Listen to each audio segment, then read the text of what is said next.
നാടിന്റെ രക്ഷകനായ മിന്നൽ മുരളിയെ നമ്മൾ സ്ക്രീനിൽ കണ്ടിട്ടുണ്ട്. എന്നാൽ ചിലപ്പോഴൊക്കെ റിയൽ ലൈഫിലും നാടിന് കാവലാകാൻ ചില മിന്നൽ മുരളിമാർ ഉണ്ടാകാറുണ്ട്. പാലക്കാട് പത്തിരിപ്പാല പേരൂരിൽ ഒരു 2ാം ക്ലാസ്സുകാരനാണ് നാട്ടുകാരുടെ ജീവൻ രക്ഷിച്ച് ഇപ്പോൾ സൂപ്പർ ഹീറോയായി മാറിയിരിക്കുന്നത്.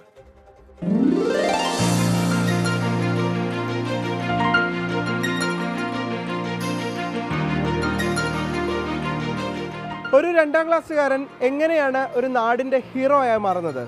അങ്ങനെയാകാൻ കഴിയുമെന്ന് തെളിയിച്ചിരിക്കുകയാണ് പാലക്കാട് പത്തിരിപ്പാലയിലെ പേരൂരിലുള്ള ഋദ്ദിഖ് എന്ന 2ാം ക്ലാസ്സുകാരൻ.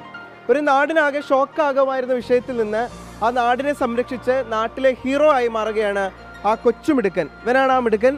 നമുക്ക് എന്താണ് സംഭവിച്ചതെന്ന് ആദ്യം ഇവരുടെ സ്കൂളിലെ HMനോടൊന്ന് വേഗത്തിൽ ചോദിച്ചു മനസ്സിലാക്കാം. മോൻ്റെ വീടിൻ്റെ അടുത്ത് ഒരു പോസ്റ്റ് പൊട്ടിക്കിടന്നിരുന്നു. പക്ഷെ ആരും അത് ശ്രദ്ധിച്ചിട്ടില്ല. എത്രയോ പേര് അതിനെ പോയതാണ്, പക്ഷെ ആരും ശ്രദ്ധിച്ചില്ല. ഞങ്ങളുടെ കുട്ടി ഒരു നാടിനെ തന്നെ രക്ഷിച്ചു എന്ന് തന്നെ പറയണം. അവൻ വീട്ടിൽ പോയി അമ്മമ്മോട് കൃത്യമായിട്ട് കാര്യം പറഞ്ഞപ്പോൾ അമ്മാമ്മൻ വിളിച്ച് KSEB അറിയിച്ചു. അത് അവർ കൃത്യസമയത്ത് തന്നെ വൈദ്യുതി പ്രവഹിച്ചിരുന്നു എന്നാണ് പറയണത്. അപ്പോൾ എത്രയോ വലിയ കാര്യമാണ് ഞങ്ങളുടെ മോൻ ചെയ്തു എന്നുള്ളത് ഞങ്ങൾക്ക് വലിയ അഭിമാനമുള്ള കാര്യം തന്നെയാണ്. ചോദിച്ചു നോക്കാം, എടുത്തോക്കട്ടെ. നീയേ എന്താ നീ കണ്ടത്? നീ സൈക്കിൾ ഓടിക്കായിരുന്നോ? സൈക്കിൾ ഓട്ടുമ്പോ പോസ്റ്റ് കണ്ടു. അമ്മമ്മടുത്ത് പറഞ്ഞിട്ട് അമ്മമ്മ മാമടുത്ത് പറഞ്ഞിട്ട് അങ്ങോട്ട് വിളിച്ചു പറഞ്ഞിട്ട് കറണ്ട് ഓഫ് ചെയ്തു. അപ്പൊ അതില് ഷോക്ക് ഉണ്ട് എങ്ങനെ മോനെ മനസ്സിലായത്? അത് കറണ്ട് ഉണ്ടായിരുന്നു വീട്ടില്. അപ്പൊ ഞാൻ കണ്ടുപിടിച്ചു. എന്നിട്ട് അമ്മമ്മ പറഞ്ഞു. ക്ലാസ് ടീച്ചറോടും കൂടെ ഒരു വാക്ക് ചോദിക്കാം.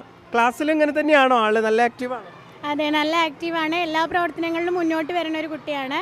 തികച്ചും അഭിമാനത്തിന്റെ നിമിഷം തന്നെയാണ്. അപ്പോൾ ടീച്ചർ പറയുന്നത് കഴിഞ്ഞ വർഷം എങ്ങാണ്ട് ഒരു ക്ലാസ്സിൽ നിന്ന് കിട്ടിയ അറിവായിരിക്കാം എന്നാണ് പറയുന്നത്. എന്താണ് ഇവിടെ KSEBിൽ എഞ്ചിനീയറായ പ്രേംകുമാർ സാർ ഇവിടെ വന്നിരുന്നു. അദ്ദേഹത്തിൻ്റെ ക്ലാസ് കൂടുതൽ ഗുണപ്രദമായി എന്ന് തന്നെ പറയാം. കുട്ടിയെ അത് കണ്ട് അമ്മൂമ്മയെ അറിയിക്കുകയും അത് വിളിച്ച് പെട്ടെന്നുള്ള വൈദ്യുതി പ്രവാഹം ഓഫാക്കുകയാണ് ചെയ്തത്. അത് നാടിൻ്റെ അഭിമാനമായി ഋത്തിക്. തീർച്ചയായിട്ടും എന്തായാലും സ്കൂളിലെ കുട്ടികൾ, ഒപ്പം അധ്യാപകർ, PTA ഭാരവാഹികൾ അവരെല്ലാം വലിയ സന്തോഷത്തിലാണ്. കാരണം അവരുടെ ഒരു കുട്ടി ആ നാട്ടിലൊരു ഹീറോ ആയി മാറുന്നു, ആ നാടിനാകെ സംരക്ഷകനായി മാറുന്ന ഒരു കാഴ്ച കൂടിയാണ് നമുക്ക് കാണാൻ കഴിയുന്നത്. രാജീവ് സുദേവിനൊപ്പം പത്തിരിപ്പാലയിൽ നിന്ന് നിഖിൽ പ്രമേഷ്, 24.